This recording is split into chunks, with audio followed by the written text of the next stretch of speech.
सतीश जैन जी ने एक बार फिर से साबित कर दिया है कि उनके पास ये कला है कि छत्तीसगढ़ की जनता को किस तरह से घर से निकाल कर सिनेमा हॉल तक खींच कर लाया जाए। उनको पता है कि छत्तीसगढ़ की जनता को क्या पसंद है, जो उन देखना चाहते हैं। उनको पता है कि किस तरह का कंटेंट मुझे बनाना है ताकि ये छत्तीसगढ़ की जो जनता है वो फिर से सिनेमा हॉल तक वापस आए और सिनेमा हॉल की जो खाली कुर्सियाँ हैं वो फिर से भर जाए। तो जी हाँ, मैं अभी बात कर रहा हूँ सतीश जैन की अभी आई फिल्म मोर छैया भुइयां 3 की। आज है 16 मई और 16 मई के आज ही के दिन इनकी ये फिल्म मोर छैया भुइयां 3 जो है रिलीज हुआ है। और आज का जो इनका फर्स्ट शो था, फर्स्ट डे का, वो पूरी तरह से हाउसफुल था। पूरा सिनेमा हॉल जो है पूरा दर्शकों से भरा हुआ था। बहुत मुश्किल से दर्शक लोगों को टिकट जो है मिल पाया और जैसे उन्होंने टिकट तो ले ली लेकिन सीट के लिए बहुत ज़्यादा मारामारी थी। फिर भी लड़ाई झगड़ा करके अपना सीट तो काबू कर लिया, उसके बाद लिए पूरे फिल्म का मजा। तो आज हम रिव्यू करेंगे मोर छैया भुइयां 3 की। फिल्म कैसी थी और कलाकारों ने किस तरह से काम किया और सतीश जैन जी ने जो इसकी स्टोरी जो बनाई है वो किस तरह की स्टोरी है। तो चलिए शुरू करते हैं। आपको बहुत ही सरल शब्दों में और सीधी सीधी रिव्यू देंगे, कोई ऐसा बात छुपाएंगे नहीं और कुछ भी ऐसा नहीं रहेगा जो इस फिल्म में हमने देखा और महसूस नहीं किया, या उससे ज़्यादा ओवर हम कोई चीज़ ऐसा बताएंगे नहीं कि जो फिल्म में नहीं है। तो चलिए इस वीडियो को शुरू करते हैं और आपको बताते हैं कि कैसी है सतीश जैन जी की मोर छैया भुइयां 3। जैसा कि हमने ट्रेलर में देखा ही था, यह जो कहानी है एक परिवार की है जिसके एक दूसरे परिवार के साथ जो दुश्मनी रहता है। तो वहीं खेत से इनकी जो लड़ाई शुरू होती है, लड़ाई धीरे धीरे आगे बढ़ती जाती है और किस तरह से विशाल रूप में इनका लड़ाई जो है खूनी मंजर पर बदल जाता है, उसी पर बेस्ड ये कहानी है जिसमें 2 जनरेशन की कहानी को जोड़कर एक फिल्म के रूप में फिल्माया गया है। तो जैसा हमने ट्रेलर में देखा था कि एक परिवार रहता है जिसमें 10 लोगों का सदस्य रहता है, जिसमें मन कुरैशी के दादाजी, दादी जी और मन कुरैशी के पिताजी, माताजी रहते हैं। साथ में मन कुरैशी, उनकी बीबी और दीपक साहू और उनकी बीबी। मन कुरैशी के साथ जो है दीक्षा जायसवाल जी रहती हैं और दीपक साहू के साथ उस समय रहती है एलिसा घोष। शुरू में इनकी जोड़ी रहती है, उन दोनों का एक एक बच्चे रहते हैं। तो इस तरह से उनका जो 10 लोगों का फैमिली है बहुत अच्छे से उस गांव में खेती किसानी करते रहते हैं और अपना जीवन चलाते रहते हैं। तो पिक्चर की कहानी यहीं से शुरू होती है। जो परिवार पहला मन कुरैशी की जो परिवार रहता है उनको दिखाया जाता है। उसके बाद एक विधायक रहता है, विधायक की बेटी रहती है जो बड़ी होकर वकील बनती है, जिसको हमने देखा ट्रेलर में देखा ही है। तो उनका किरदार वो वकील निभाती है उनकी बेटी का, विधायक के। और एक सरपंच जो रहता है गांव का, पहले तो सरपंच नहीं बनना रहता लेकिन थोड़ा पिक्चर आगे बढ़ता है तो उसके बाद उनको चुनाव होता है और चुनाव जब जीत जाते हैं तो वो सरपंच बन जाता है। तो सरपंच बनने के बाद वो ऐलान कर देते हैं कि जो खेत, जिनका खेत है वही अपने खेत पर चलेगा, कोई दूसरा उनके खेत से आगे दूसरे के खेत में नहीं जाएगा। तो जो मन कुरैशी रहते हैं उनके फैमिली का जो खेत है वो किसी उन्हीं के खेत के पीछे रहता है, जिनको रोकने के लिए ऐसा वो जो है उनको रोकने के लिए ऐलान कर देते हैं कि कोई दूसरा आदमी या दूसरे के खेत से अपना ट्रैक्टर है या फिर चल के वो नहीं जा पाएंगे। जिस वजह से उस गांव में दोनों परिवार के बीच में लड़ाई चालू होती है। फिर जो सरपंच रहता है उसके 2 बेटे रहते हैं, जिसमें से एक बेटा जो है वो थोड़ा शराब का नशेड़ी रहता है, जिसकी वजह से वो शराब का आदी हो जाता है। तो उसको शराब का आदी जो रहता है उससे जो घर का बंटवारा लेते हैं। उसके बाद उस बंटवारे में जो ज़मीन आता है उस ज़मीन को मन कुरैशी और दीपक साहू जो दोनों भाई रहते हैं वो लोग खरीद लेते हैं। तो खरीद लेते हैं तो रास्ता उनको मिल जाता है अपने खेत में आने जाने के लिए। फिर यहीं से दोनों परिवार के बीच में जो है लड़ाई चालू होती है और ये लड़ाई धीरे धीरे बहुत ही विकराल रूप ले लेती है। ये जो लड़ाई है धीरे धीरे बढ़ते जाती है, बढ़ते बढ़ते बहुत ही आगे बढ़ जाती है। तो दोनों परिवार एक बार एक जगह पे मिलते हैं जहां दोनों की लड़ाई चालू हो जाती है। तो जो सरपंच रहता है वो पुलिस को बुला लेता है। पुलिस बुला लेता है तो पुलिस जो है सरपंच के कहने पर आता है और मन कुरैशी, दीपक साहू, उनके दादाजी और पिताजी, इन चारों को अरेस्ट करके ले जाते हैं और बंदी बना लेते हैं। तो जो हमने ट्रेलर में देखा है कि जो एलिसा घोष है जो विधायक को थप्पड़ मारती है और कहती है कि नारी की जो शक्ति है मैं तुमको दिखाऊंगी। तो जो उनको थप्पड़ पड़ जाता है विधायक को, तो सबके सामने में उनको जब थप्पड़ पड़ता है तो उनको लगता है कि उनकी बहुत ज़्यादा बेइज्जती हो गई। तो उसी बेइज्जती का वो बदला लेने के लिए उनके घर में जो है गुंडे भेज देते हैं। फिर वो गुंडे लोग मन कुरैशी और दीपक साहू की जो बीवी रहती है वो दोनों को मार देते हैं। उनके घर में और 2 लोग रहते हैं उनको छोड़ देते हैं। तो जो दीपक साहू, मन कुरैशी रहते हैं ये खेत में काम करने के लिए जाए रहते हैं। तो उसी समय वो लोग वापिस आते हैं तो देखते हैं कि घर में उनकी बीवी जो है मूर्छित अवस्था में पड़ी हुई है। तो उनको देखकर वो फिर उनको गुस्सा आता है, फिर वो भी गुस्से-गुस्से में निकलते हैं दोनों भाई, उनके पिताजी और ये सब एक मंदिर में इकट्ठा होते हैं। वहीं पे उनको एक पर्ची मिले रहती है कि मंदिर में आना अगर आप लोगों को बदला या कुछ लड़ाई वगैरह करना है तो वो सब मंदिर में जाते हैं, वहाँ इकट्ठा होते हैं। फिर वहाँ पर एक-एक करके मन कुरैशी, दीपक साहू इसको जो विलन लोग हैं वो मार देते हैं।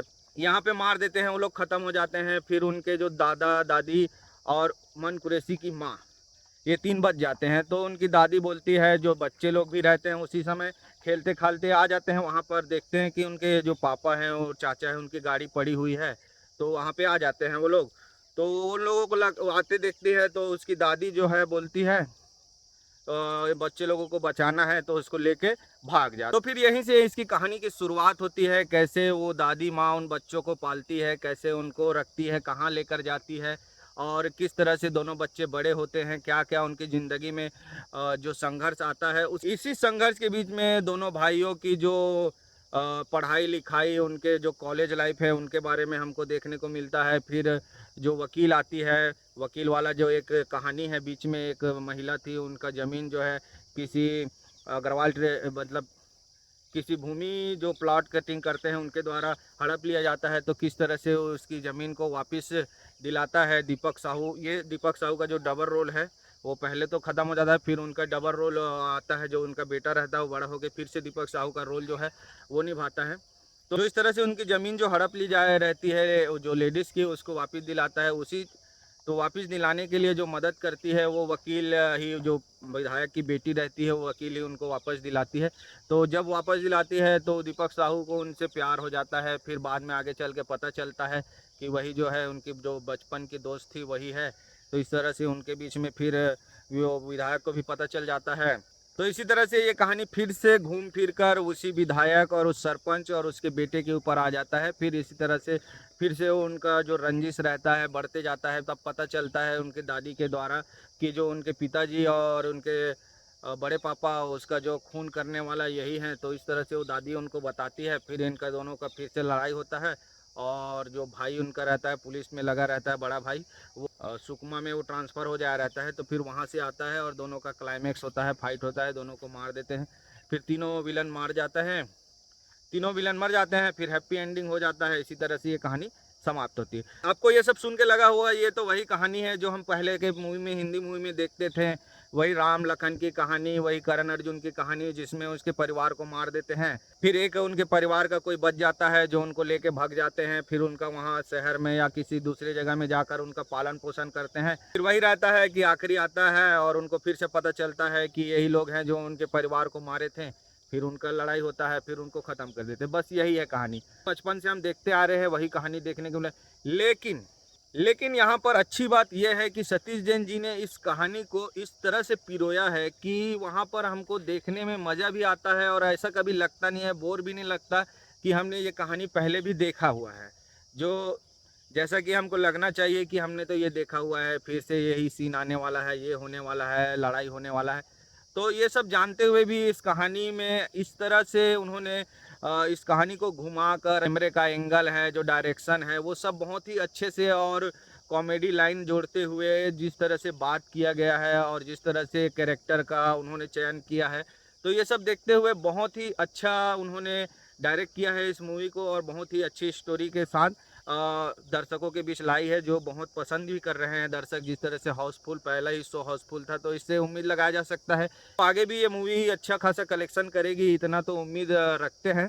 और बात करें कलाकारों की, तो सभी कलाकारों ने बहुत ही अच्छा काम किया है, सभी ने बहुत अच्छा रोल अपना निभाया है, जिसमें सबसे अच्छा रोल निभाया है दीपक साहू ने। उनकी जो, मैं पहले तो उनकी मूवी एक भी नहीं देखा था, लेकिन पहली मूवी जो है देखा मैंने, उनका एक्टिंग जो देखा, बहुत ही अच्छे एक्टिंग किया है उन्होंने, कॉमेडी भी, और कॉमेडी भी बहुत अच्छा किया है। यहाँ पे मैं बता दूं कि इसमें जिस तरह से पुरानी, पहले हम देखते थे छत्तीसगढ़ी फिल्मों में कि कोई ना कोई एक कॉमेडी के लिए कोई एक्टर कैरेक्टर रहता है, उसको रखा जाता था ताकि उसको बार बार बीच में लाकर थोड़े बहुत कॉमेडी करके मनोरंजन के लिए थोड़ा कॉमेडी दिखाते रहा जाए बीच बीच में, ऐसा कुछ रहता था। लेकिन यहाँ पर वैसा कुछ नहीं था। यहाँ पर जो कॉमेडी है, दोनों भाइयों के बीच का जो नोक झोंक है उसको दिखाया गया है। और जिस तरह से छैया भूइयाँ में देखे थे कि अनुज शर्मा जब उनकी पता चलता है कि उनकी भाई का जो गर्लफ्रेंड है वो उनको पसंद करती है, तो उसको वो नोक-झोंक से किस तरह से अपने भाई के लिए उनको मनाती है, कि ऐसा उनका जो पहले हमने देखा आपसे उसको यहाँ पे पेश करा जा रहा है, तो वो बहुत अच्छा लगता है। कॉमेडी भी अच्छा है उनका और टाइमिंग भी अच्छा है और जो एक्सप्रेशन वगैरह है बहुत अच्छा है। इस बात कर ले गानों की, तो गाने अच्छे हैं। पहले में वही लाली लाली लुगरा चलता है, उसके बाद थोड़े सा कहानी आगे बढ़ती है, फिर वो दारू नहीं चढ़ाए तब मैं तोर गली में आता हूँ वाला गाना चलता है, फिर आगे बढ़ता है, फिर सोना जैसे दिल है तो ये सब, ये गाना जैसे टाइमिंग है मूवी के हिसाब से बहुत अच्छा डाला गया है, तो आपको जैसा देखोगे तो अच्छा लगेगा। वहाँ पर अभी हाउसफुल चल रहा है, तो जब गाना जब चालू होता है लोगों का उत्साह देखते हैं, तो जैसे जो तो वहाँ दर्शक जब खड़े होकर नाचने लगते हैं तो बहुत अच्छा लगने लगता है गाना। जो पहले हम लोग सुने रहते हैं तो उसके हिसाब से वो गाना भी बहुत अच्छे लगने लगता है वहाँ पे समय के हिसाब से। तो मेरे हिसाब से तो फ़िल्म मुझे बहुत अच्छी लगी, एक बार सबको देखना चाहिए, एक बार देख सकते हैं, मनोरंजन के लिए अच्छी फ़िल्म है और छत्तीसगढ़ी में आई है। छत्तीसगढ़ी सिनेमा के लिए अगर आगे बढ़ना है और अच्छे-अच्छे फ़िल्म देखना है, तो उसके लिए थोड़ा बहुत सपोर्ट तो हमको भी करना पड़ेगा। तो आप भी इस फ़िल्म को देखिए, बहुत ही अच्छी फ़िल्म है, अच्छे तरीके से गाने हैं, फ़ाइट है और कलाकार भी अच्छे-अच्छे हैं, तो आप भी देखिए और कमेंट में ज़रूर बताइएगा कि आपको हमारा ये रिव्यू कैसा लगा और फ़िल्म देख कर आए होंगे तो ये भी बताइएगा फ़िल्म कैसा लगा।